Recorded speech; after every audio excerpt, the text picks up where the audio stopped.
we have really no amendments or anything of that nature in front of us. I believe we have Mr. Duke on the line. Yes, I'm here. Can y'all hear me, Vaughn? We can. We can. Okay. You can proceed at your pleasure. Yes, just briefly. This is an emergency reg that was put in place to replace the previous masking reg that, for two reasons. One, the most pressing was that it was expiring after a period of 30 days to meet that, and two, to accommodate an exception for people who are deaf and hard of hearing. Besides that change, the E-reg is substantively the same as the previous one that was before the committee that I spoke to you all about some time ago. The main substantive change, though, is the exception for folks who are deaf or hard of hearing, or who are actively communicating with a person who is deaf or hard of hearing, and then to accommodate if that individual is to maintain a safe distance of 6 feet from all individuals who are not members of that person's household. That is the substantive change that led us to file this current emergency regulation. And I'm happy to take any questions about anything that the committee would like to ask. Thank you. We'll probably just go ahead and jump into those questions from members of the committee. I'll start us off. So last meeting, personally, I asked Dr. Stack, I guess let me ask this question first. What is the reason that, Secretary Freelander and Dr. Stack are not testifying today? I cannot, I guess, specifically address their availability and their scheduling and why those decisions were made. This is an emergency regulation, that I worked with our regulation staff here to draft and to help promulgate. And that's why I'm here today. But as to their availability, I really don't know. I can't really specifically answer that. I apologize. That's okay. Last meeting, a couple questions we had. One was we asked for the written legal analysis that was used, and you agreed to provide that to the subcommittee. And then Dr. Stack also agreed to provide the subcommittee with all the reference studies that were relied on concerning the efficacy of face masks. And the committee has not seen any of those reports, any of those materials. Do you know where? I apologize. I forwarded that to your office. I can go through my email and find that date, but I prepared that, and if you did not receive that, sir, I am very, very sorry. That's one thing I can tell you is with my emails, that's very possible. And I'll look for that in my emails. You're talking about the legal analysis. Yes. Okay. Yes.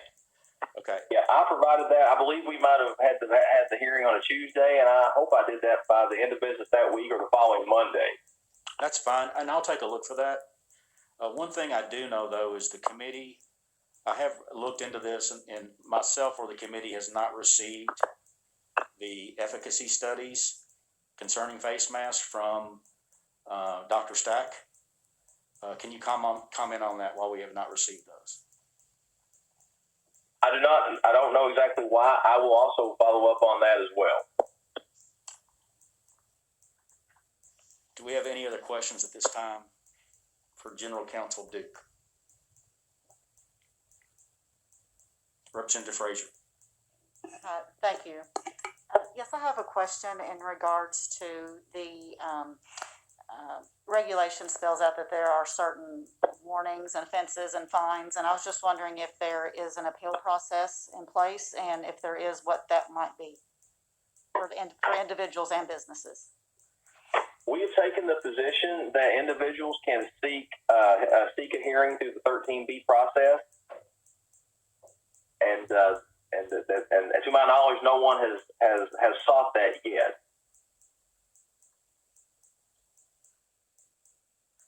Is that for businesses as well? That's for individuals and businesses, yes. Okay, thank you. Are you done, Representative Frazier? I have a couple more questions. do you think that it would be good for the general public and citizens of the state to have a chance to comment publicly on these regulations? That might be used to enhance the regulation?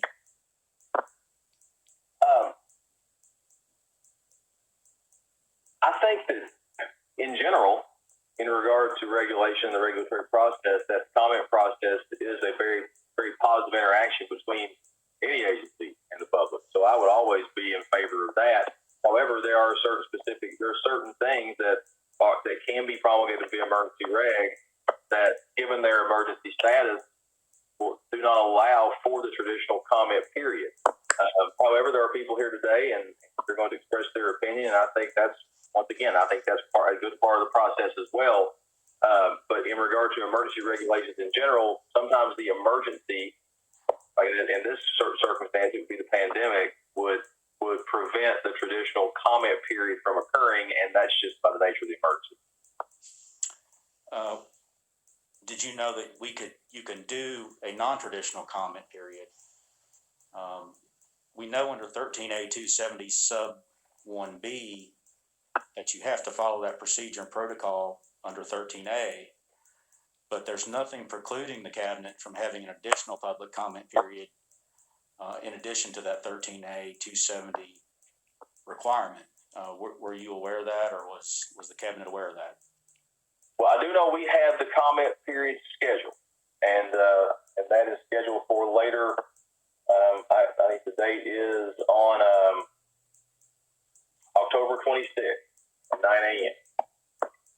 So as a citizen of Kentucky, wouldn't I have a problem with that you're going to have the public comment and review period 30 to 60 days after the regulation itself expires? Wouldn't that be a problem? I can see where an individual would think that was a bit of an inconvenience, then, to have that, and that is a certain amount of time out. However, that's by regulation is how that time period is set. So there's really not a lot of wiggle room. But I guess from a personal perspective, I can understand why an individual might be a little bit frustrated by having to wait that long. But that is the process in which and the time period in which we had that. That's the first available date that we can set. I guess maybe you're misunderstanding what I'm saying here. So I understand we have the process under 13A 270 where you have to follow procedure and have that public hearing. But the cabinet on its own accord, it's my understanding, can do its own public hearing at any time and can call that. It's not hamstrung by sub 1B. Is that correct in your opinion? I don't know if I feel comfortable taking a position either way on that, except to say that just to add to what I said earlier, that given the emergency nature of this reg and the emergency nature of this situation, I believe that we've timely acted, and I think we've made the right decision. So you're comfortable with not having any public hearings or any public comment on the regulation that affects every Kentuckian? I think I am comfortable with the comment period being the comment hearing being held on October 26th as set, and that the regulation works in a way to protect the health of people of Kentucky, to accommodate people with exemptions, and that I feel comfortable with the reg and how it touches every Kentucky. I feel comfortable with that. Has the citation form that's being used by the public health departments, is it in compliance with the regulation? It is, in my opinion, it is. It is being used in the field right now. Is that citation that's being used incorporated by reference into the regulation?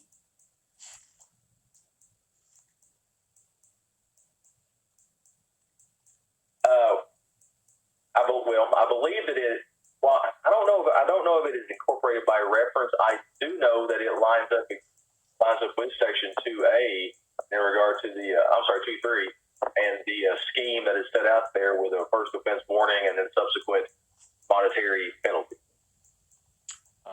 I don't think it's incorporated by reference. If it's not incorporated by reference, should it be incorporated by reference per procedure and process?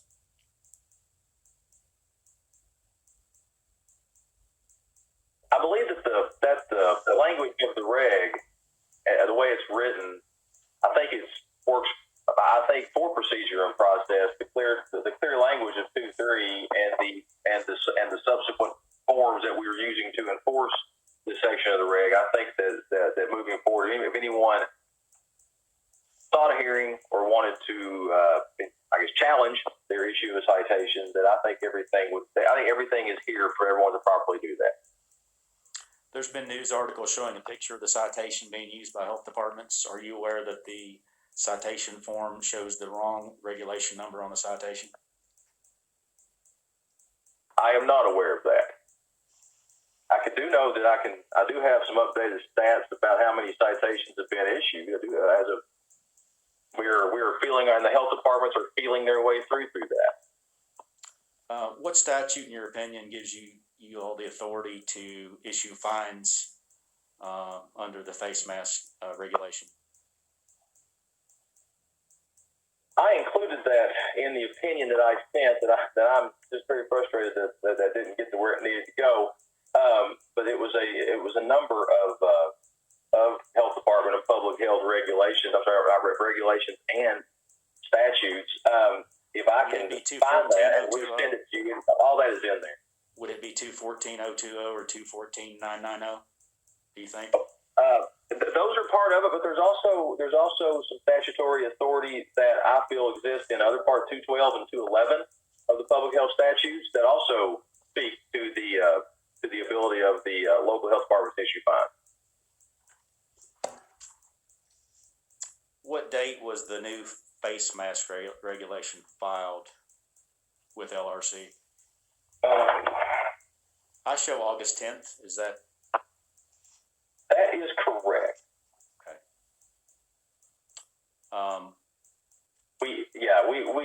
It was e-filed and late on the day on the 9th, which means it was stamped at 8 a.m. on the 10th. Okay. So it says that it shall become effective at 5 p.m. on August 7th. I'm sorry, maybe it was the 8th. I can find that out. Have my sent email. Can an emergency regulation become effective before it is officially filed with LRC? I do not believe it can. You may want to look into that because we think, I think you were correct the first time. I think it's August 10th is the date that it was filed with, hold on a second. I'm sorry, I have it right here. We have good staff. The date stamp on here is August 10th. Okay, that's what I thought was the case. Yes, it was filed. It was filed late on the subsequent Friday, filed past 4:30, and then went into effect when the LRC accepted it on that morning. However, and the EO was still in effect during that time. Okay. Because the 30-day portion of the reg, the previous emergency regulation was good for 30 days. That 30 days expired on Sunday the 9th. Okay. Any other questions for General Counsel Duke from members of the committee? Senator Adams. Thank you, Mr. Chairman. Just a quick question. How many citations have been issued relative to the mask regulation? The information I received this morning is that there were 67 citations that had been issued. However, all of those, by the information I have, all of those were first offense warning, except for one exception. There was one second offense warning based on the information that I have been given. So one fine has been issued, and the other were of the warning variety. Thank you. Mr. Chair, I have a question. If you would hold on, Senator Thomas, I got one ahead of you. Okay, that'll be fine. Chairman Hale. Thank you, Mr. Chairman. Mr. Duke, thank you for being with us today. This is Representative Hale, co-chair of this committee. I do appreciate you being here, but in all due respect, sir, I think this committee would have been grateful if Dr. Stack and Commissioner Freelander could have found just a few moments to appear or speak to us remotely to answer some of our questions to them directly. But again, I do appreciate you taking the time here to be with us today. We're going to be hearing in just a few moments, and I probably have some questions that I'll follow up with you later on from after the folks that come in to speak against this particular regulation. But as Senator West mentioned, to the best of my knowledge, sir, I never received that information either through an email, and I keep a pretty close check on them, and I don't think I received that. So I certainly. We were told that we would receive that after the conclusion of that last meeting, and I would really appreciate that information if you could get that to us. Well, I'm going to use my time while the other people are speaking to find out when that was sent and to resend that. And once again, I apologize for that. So that is while the other folks are speaking and I'm listening, I'm going to be searching for that. Thank you, and Mr. Chairman, that's all I have right at the moment. I will have some things after. Later. Thank you. No problem. Thank you. Senator Thomas. Thank you, Mr. Chair. Mr. Duke, I have a couple of questions to you. Number one, you were asked by Chairman West about your legal authority in promulgating or proposing this emergency regulation. It's my understanding, but please correct me if I'm wrong, that the state has the authority to issue regulations pursuant to police powers, which deal with issues of welfare, health, and safety of the people of the state, in this case, Kentucky. And that this is being issued as a safety regulation pursuant to the people of Kentucky. Am I correct on that? It's part of your police power. That is correct. This reg is issued under a number of statutory authorities of the police. One has been decided 214-020, which is the grant of authority to the Department of Public Health and the Cabinet for Health and Family Services to take action to prevent the spread of infectious diseases. We are taking action under the emergency powers granted to the executive authority under 39A, and other grants of authority to the cabinet. Like I said, to take this action to protect the public health of the citizens of the Commonwealth. Okay. Did you hear my second question, did you hear Dr. Stack's testimony last month when he and Secretary Freelander testified before us, along with the chief epidemiologist? I think it's Dr. Thurman. I can't think of I may not have his last name pronounced correctly. Did you hear that testimony? Did I hear all that testimony? No, I did not hear all that testimony. I heard a portion of it, but not the entirety of the testimony. Well, did you hear the testimony where Dr. Stack said that he was an advocate for face masks because the science informed him that helped prevent the spread of the COVID virus significantly, and that was something that he was very keen on doing. Did you hear that? Did you hear that portion of the testimony? I did hear that, and I have heard him state that in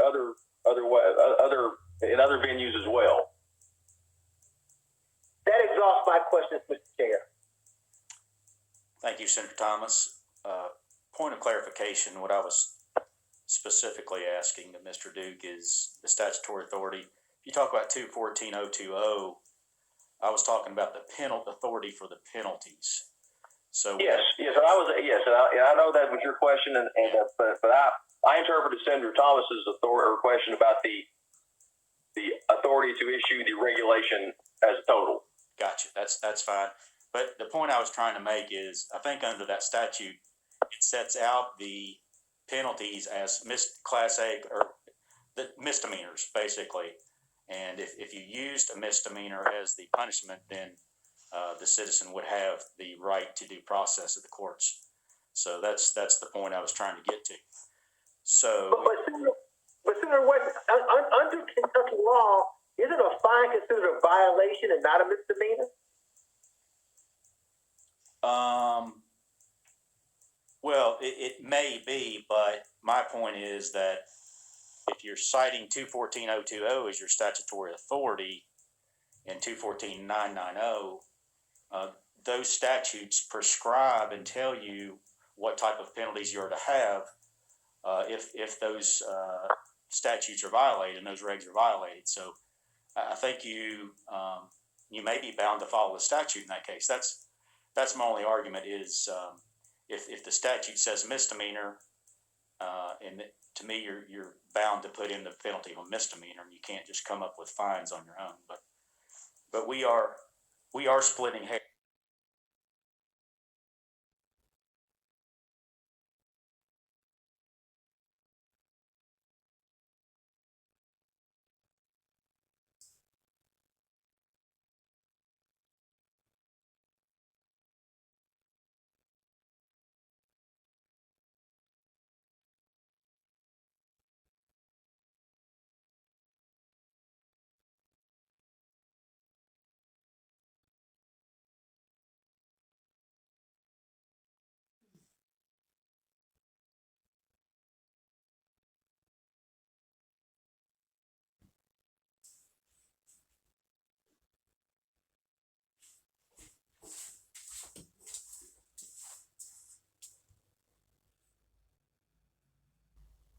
And no in-person visits.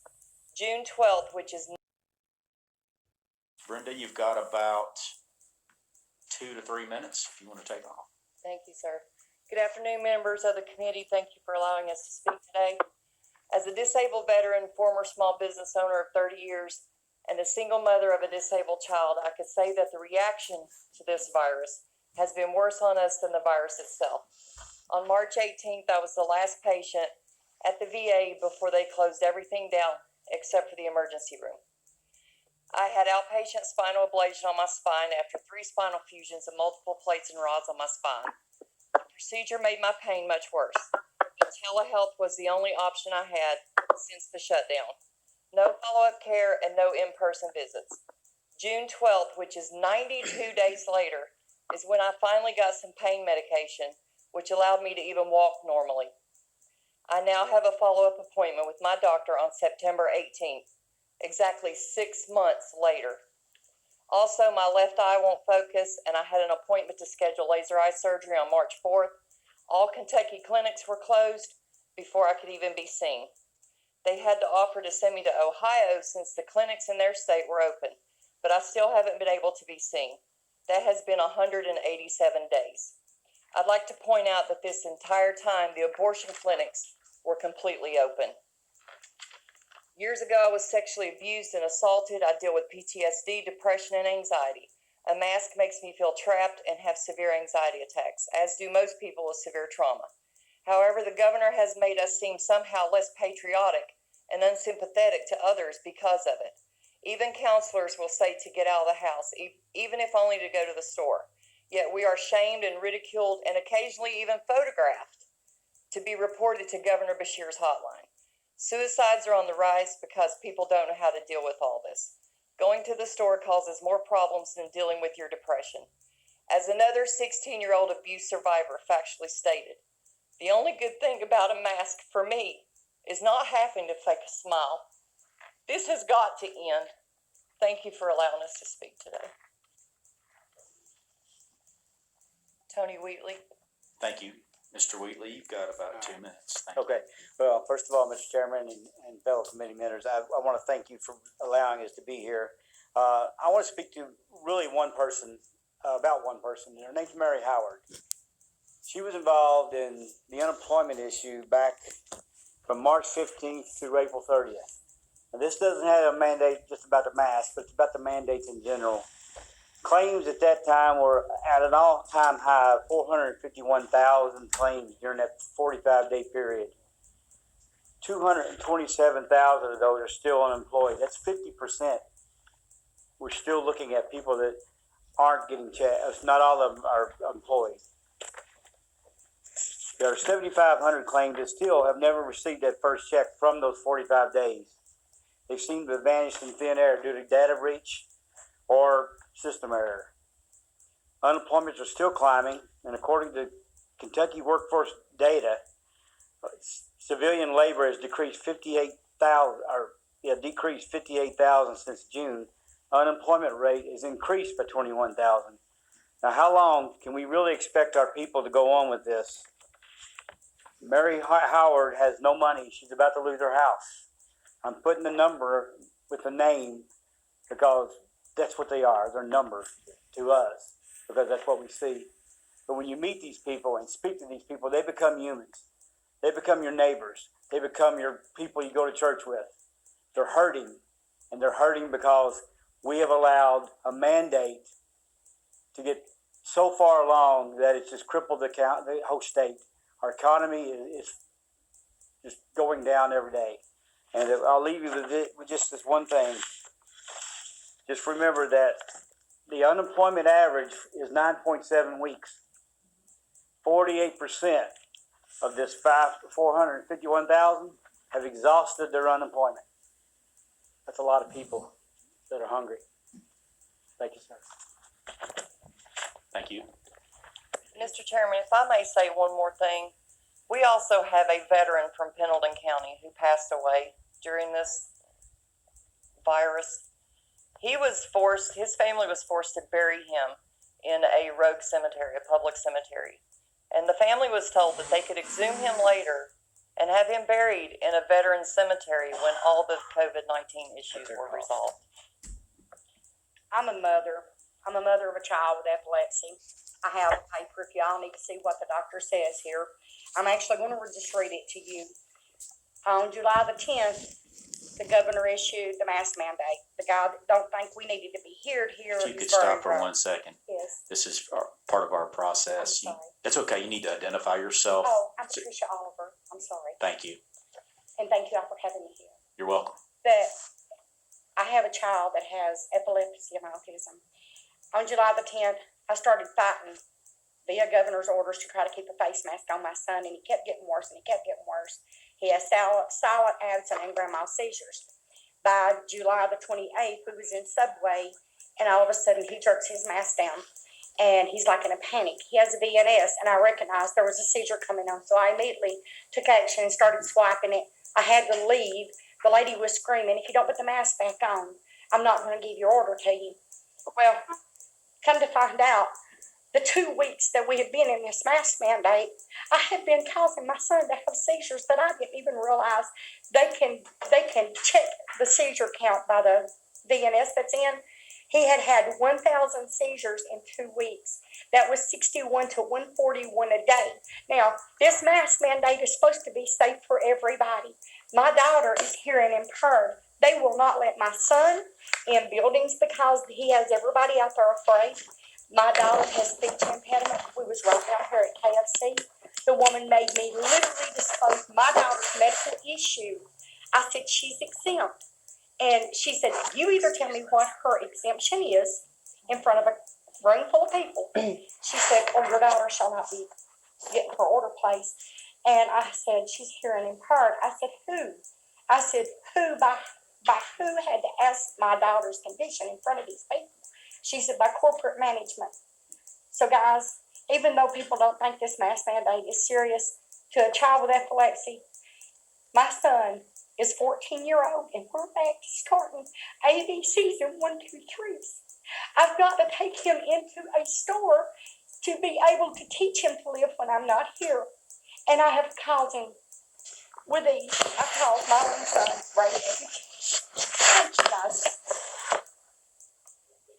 Yourself for the record. Hello, thank you for allowing me here. My name's Angie Clemens. I wrote this down where I won't cry. And first what I want to do is, you all see this? This is my grandson, okay? I can't even talk.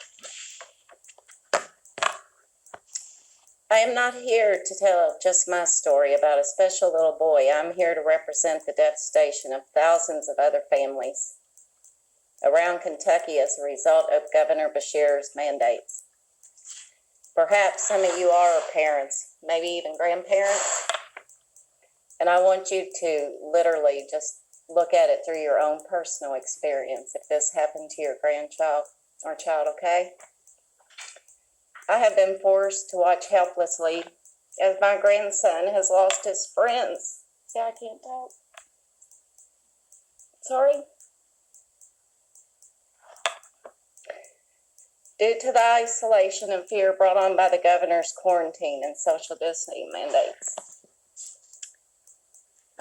Governor Beshear's weekly attempts to disparage and politically divide people due to their political affiliation.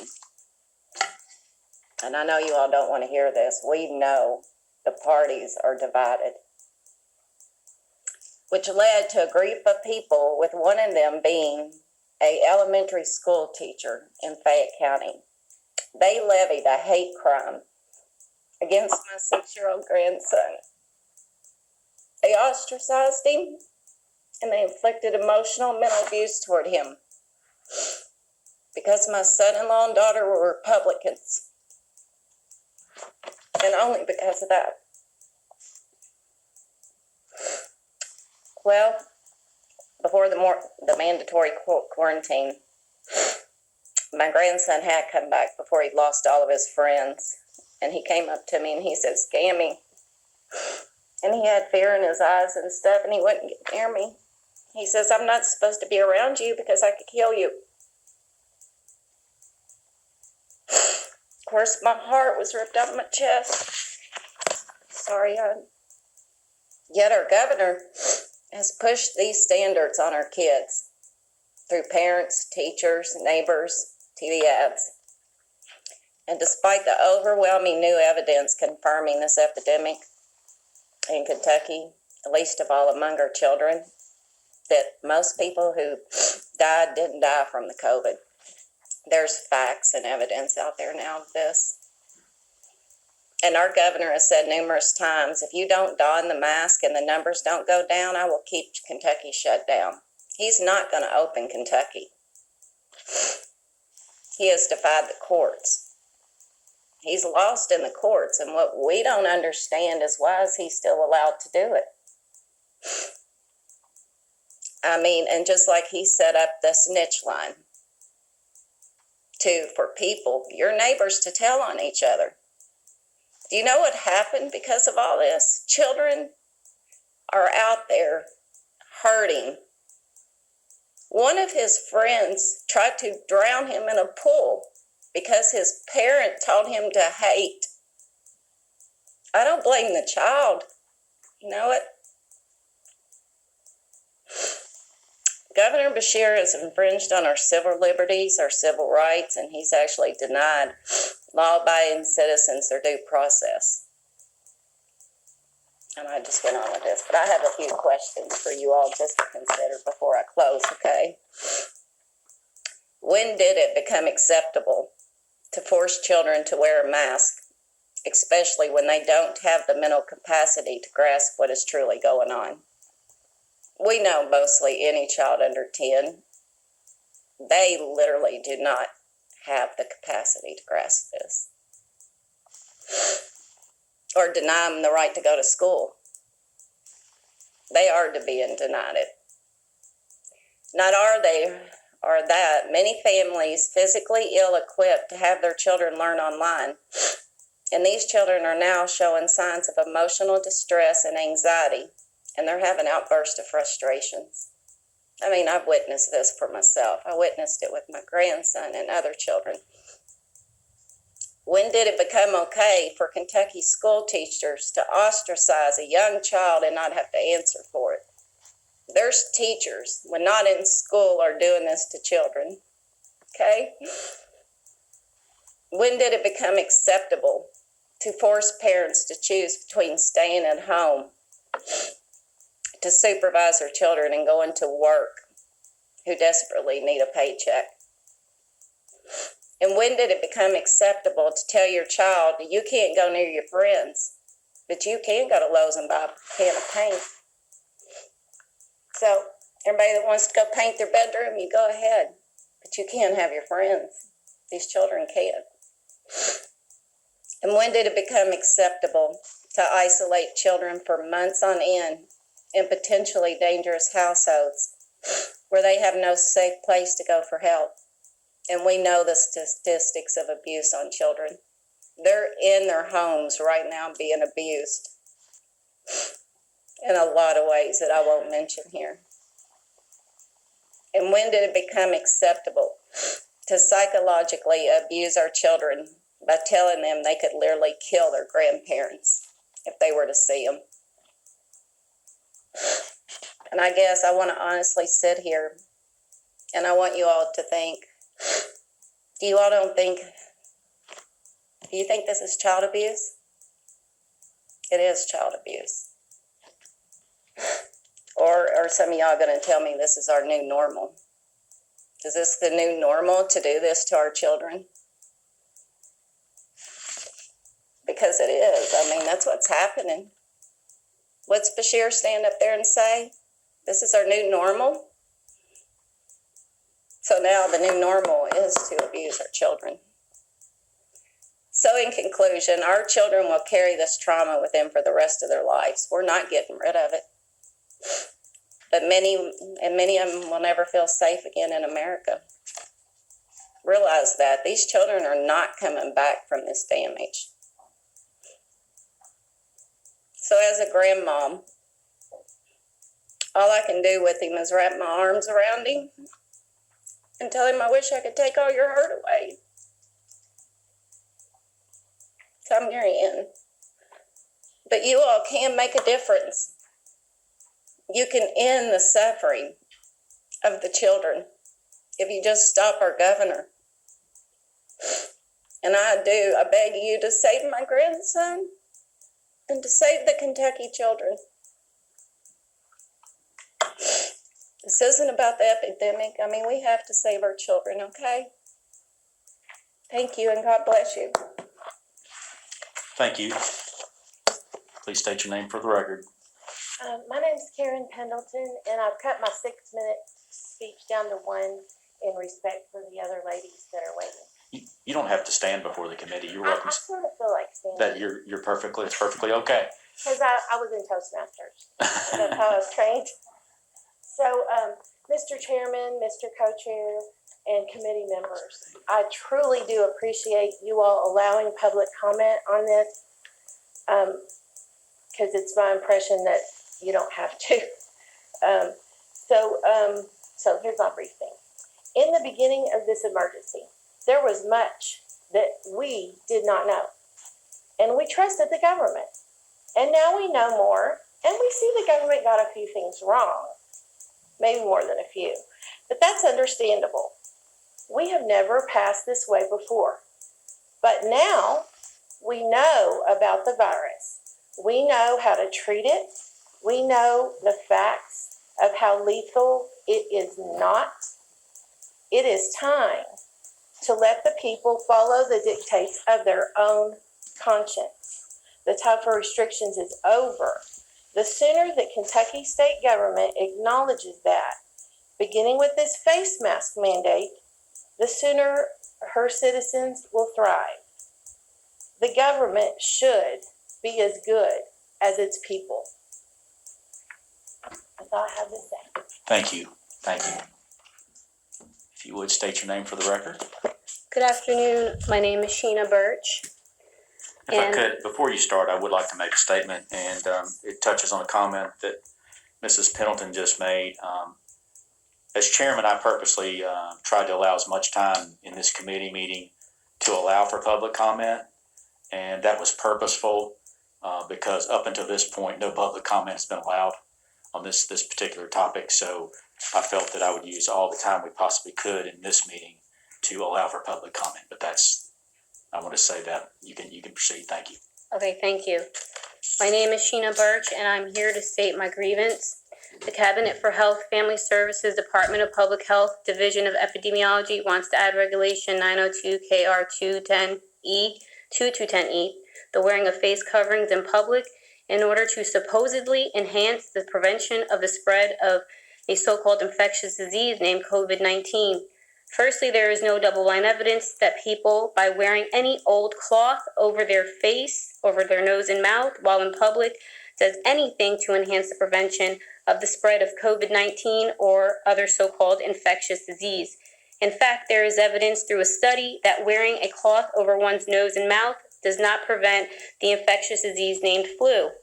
Furthermore, there is no evidence that wearing a face covering is healthy or even safe for people to wear during 8-hour workdays, or for children to wear all day during school, or for people operating CDL vehicles such as bus drivers.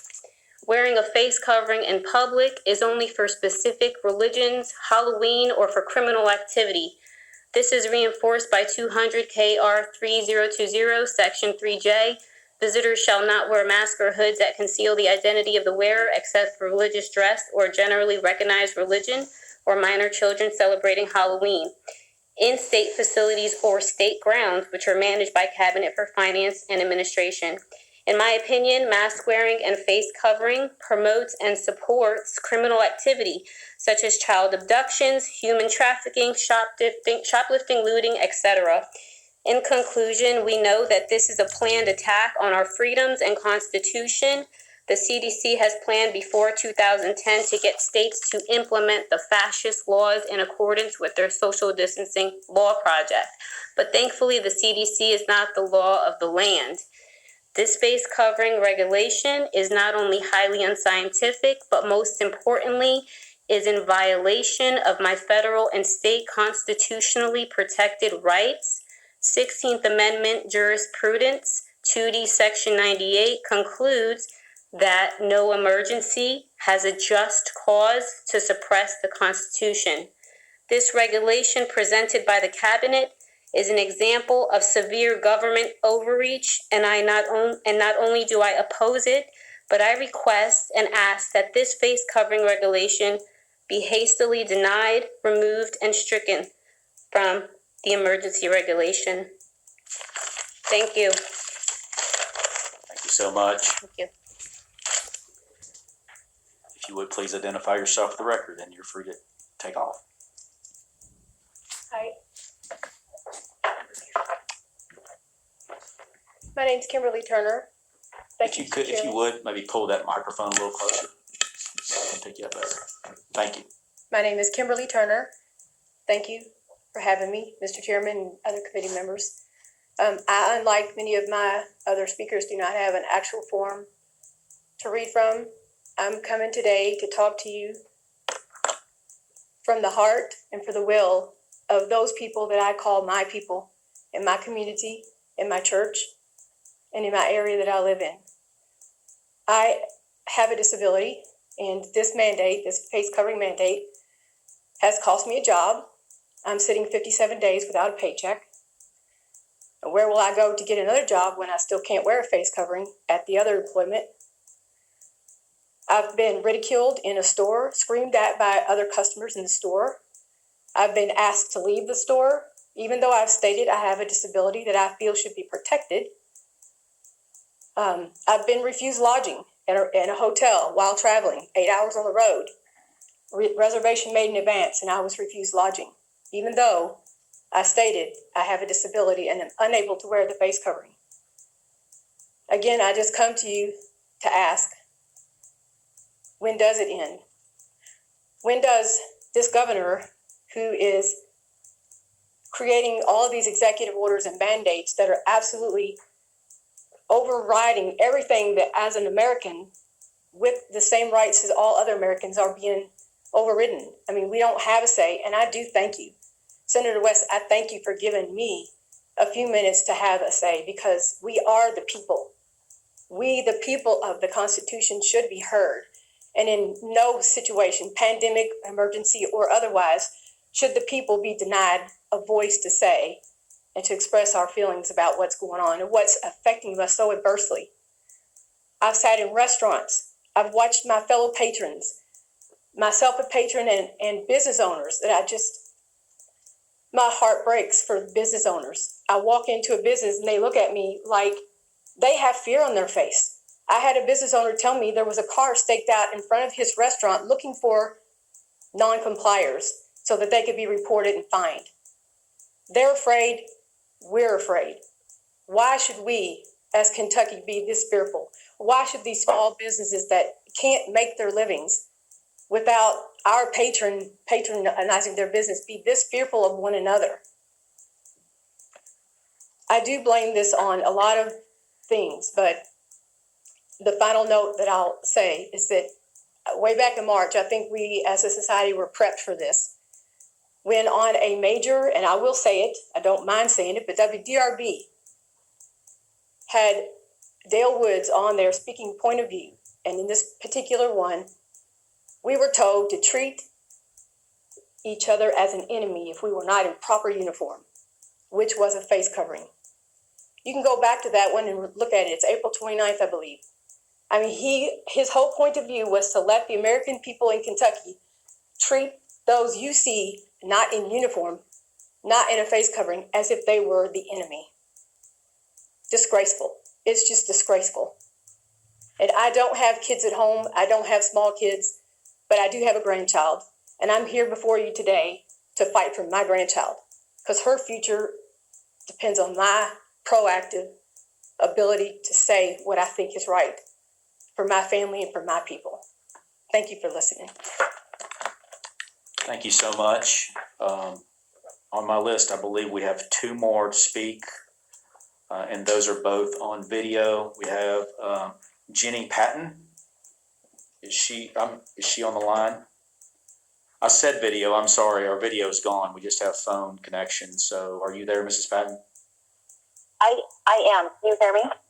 Yes, I can. State your name for the record, and then you can proceed. All right, wonderful. My name is Jenny Patton. Good afternoon, ladies and gentlemen. I'm grateful I have the opportunity to speak with you today. I'd like to take a moment to speak about why I'm here.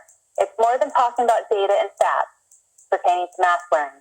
It's me coming to you to help influence a decision that will shape the future of our state. This is a point in time. The decisions we make today will be far-reaching into our future. I cannot remember a time in history where so much has changed in our nation so quickly. With that said, decisions must be made from an objective point of view based on known and provable facts. I'd like to discuss an open record request I filed in July of this year following the governor's press conference regarding the mask mandate. During the press conference, he stated he had data supporting the mandate. In my request, I asked specifically for the data he referenced. When I received a response from his office, the letter stated, after a diligent search, the office of the governor is not in possession of any responsive record. I then filed an appeal with the AG's office, hoping they'd be able to assist. Again, the governor's office responded with having zero records. How is this not a violation of our constitutional rights to have a mandate purported with zero evidence? Blanketed statements and assertions have no place within the leadership of our state. As a researcher myself, all claims must be substantiated, as opinion polls of zero value or credibility. All claims which require adherence under law warrant validity. We have nothing indicating benefits of mask wearing, and in fact, numerous studies stating otherwise. There is zero peer-reviewed data indicating masks decrease viral spread. What we know is the following, and let me just reiterate, this is just a small list. I have multiple studies. Number one, masks are nothing more than a symbolic gesture. Per the New England Journal of Medicine, the journal goes on to state, in fact, focusing on universal masking may paradoxically lead to more transmission of COVID-19. Number two, from the Center for Infectious Disease Research and Policy, it was stated cloth masks exhibit very low filter efficiency. Thus, even masks that fit well against the face will not prevent inhalation of small particles from the wearer. Number three, according to the Journal of Orthopedic Translation Research, surgical masks are intended to keep material greater than 1 micron from passing to a patient. COVID-19 viral size is 125 microns. Wearing a mask with expectations to decrease spread is irresponsible at best. This is the equivalent of using a chain link fence as mosquito netting. Number 4, dentists have coined the term mask mouth. This condition describes the increase in cavities, overall inflammation in the mouth, gum disease, which can lead to stroke and increased risk of heart attack due to mask use. All right, guys, she went there. And what happened was that during this meeting, after I spoke, they told us if we could leave the building because we weren't wearing masks. So after we spoke, we were told directly to leave. So we didn't really stay to listen to this woman's comment. So she went there. She's laying out the studies for them, how masks are BS, and that's awesome. Number 5, and lastly, the psychological effects. According to the authors of a study, the amygdala is a chemosensor that detects carbon dioxide and acidosis to elicit fear behavior. They state the amygdala, which is located in the brain, processes and directs input and output, which directly correlates to fear behavior. It was found inhaled CO2, which is what we are breathing while masked, evoke fear in mice. Individuals are not only dealing with breathing CO2 while masked, but duly coping with the acquired environmental fear due to the general conditioned stimuli of COVID-19. The masks further create a visual conditioned stimuli, increasing fear and anxiety in many. This combination may trigger panic attacks and make patients with panic disorders extremely susceptible. And what happens when you feel fear and anxiety? You feel like you really can't breathe. In closing, I implore you to stop looking at your fellow citizens in this great state and country as viruses. My rights do not end where your fear begins. We must demand leaders of this state to make decisions based on known truth, evidence, and scientific data. Thank you. Thank you. We have Bam, she said it. one last presenter. We have, if you could, with Mrs. Picklesmeyer. Are you still on the line? Hi, can you hear me? I can. You've got about 2 minutes. If you could state your name for the record and proceed. Thank you. I appreciate the committee giving me the opportunity. My name is Deanna Picklesheimer. I am a Christ follower foremost and also a wife and mother to 2 elementary age children who have been forced to start the year 100% virtually. I could sit here and tell you stories about how my children go from fine to angry in the flip of a switch since March, but this administration does not seem to value the quality of children's lives. While I sincerely appreciate that the government wants to protect all people, as a former state employee, I know that foremost it is the government's responsibility to serve the people by representing their collective interests for the common good. This is a democracy, a commonwealth. This administration feels like the best way to apply the Christian principle to love your neighbor as yourself is to wear a mask. But all I see are people using science to substantiate their own personal opinion, often driven by feelings on the efficacy of masks. This is worldly thinking and not kingdom thinking. Instead of infringing on personal liberty and freedom for issues where people are so divided on the best course of action, please involve and encourage people to do what they personally think is best instead of trying to control them. This started out as flattening the curve so as not to overwhelm hospitals, which I think everyone supports, and has turned into a perversion of the Christian principle to love your neighbor as yourself. The Kentuckians don't need protection to this level for this virus, even though it's horrible and deadly. It's a very, very small percentage of people that die.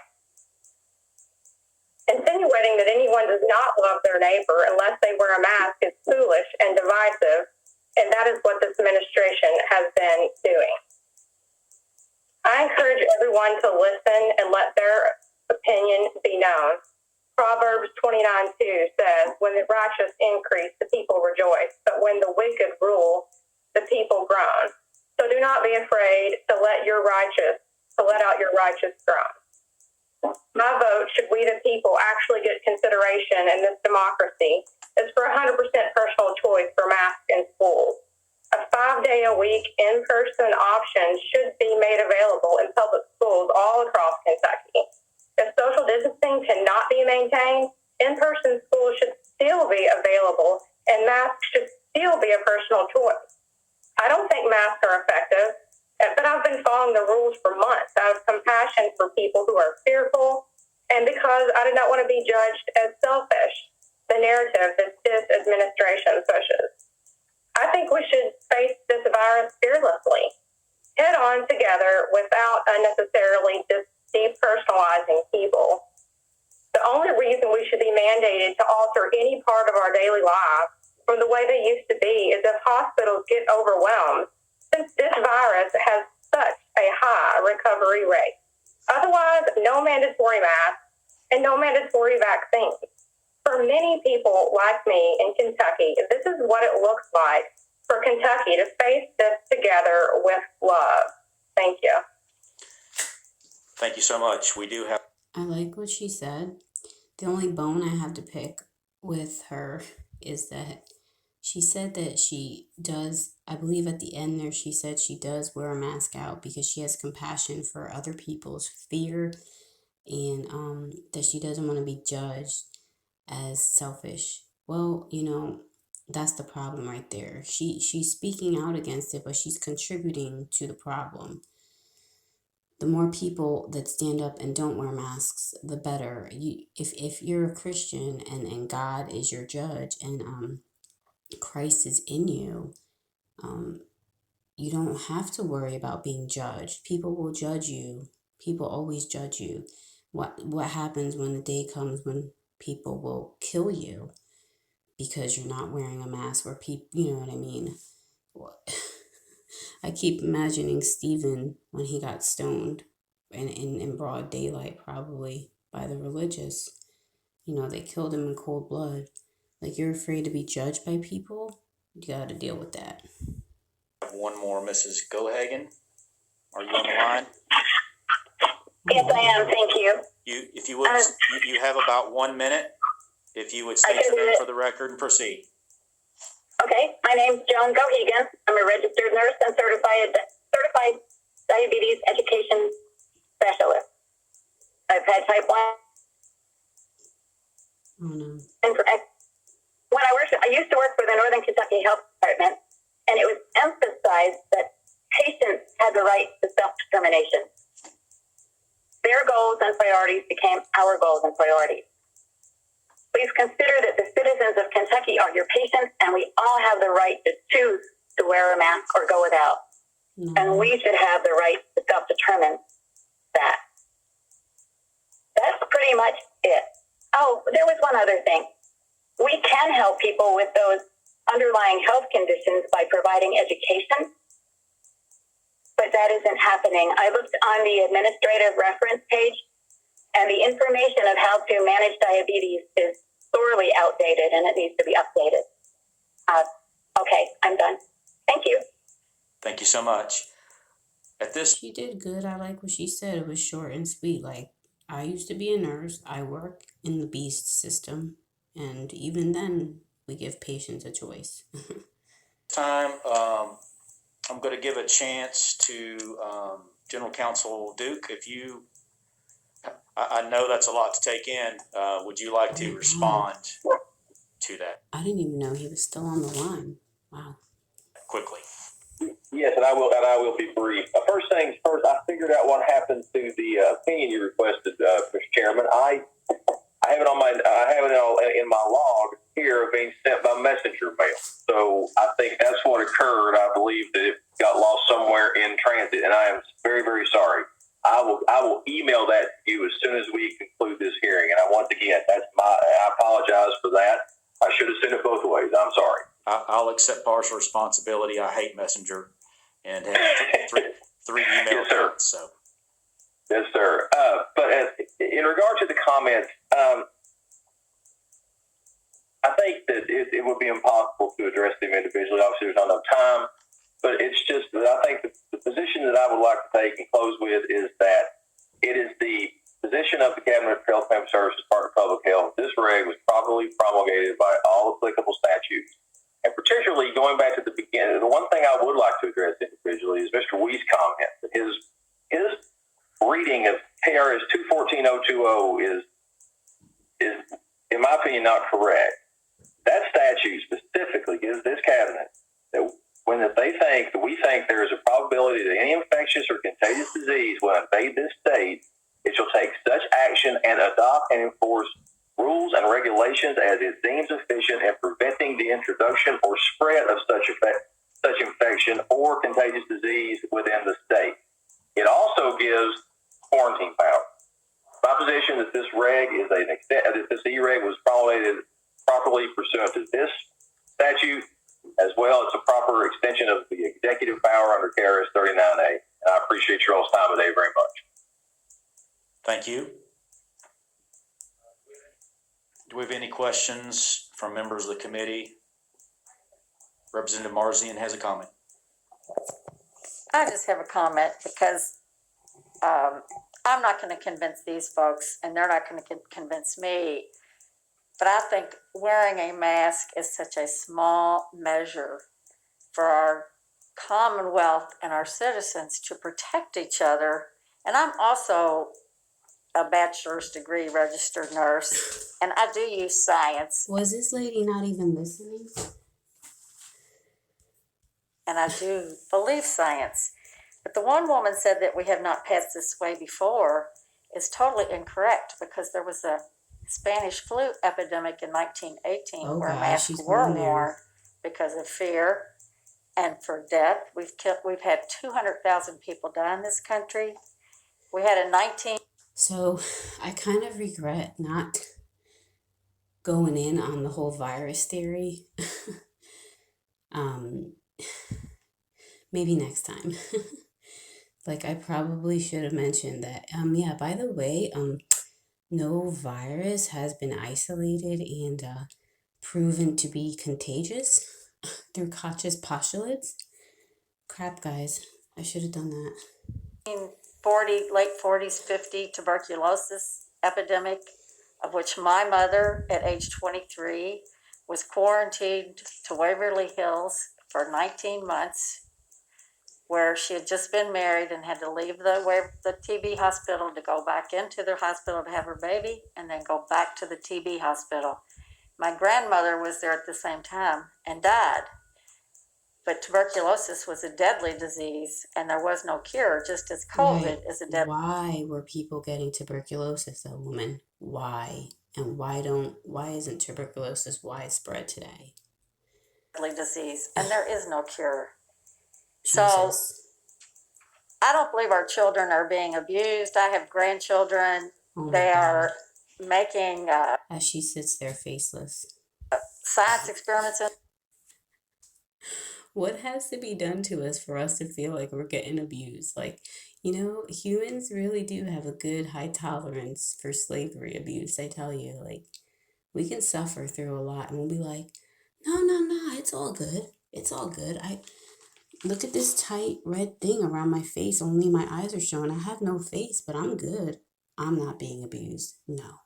In the basement, and they're doing their research online. They're 8, they're 11.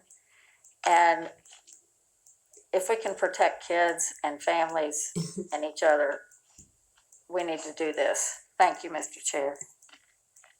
That's not their job, though. That's not their job. Their job is not to protect me.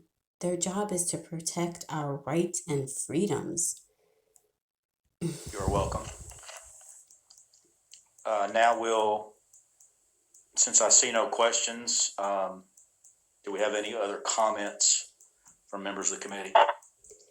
That lady loves vaccination too, because I remember her from a few years ago. when we went to a thing about vaccines, and she's all for it, all that crap. Chairman Hale.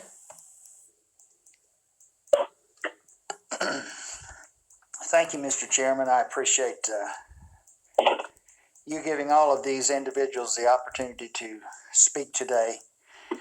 I know all of these have left the room, but I'm not sure if they can even hear me or not. But I want to say to them, thank you for being here and sharing your stories with us, your situations with us. I have said here over the last, This man can't barely breathe.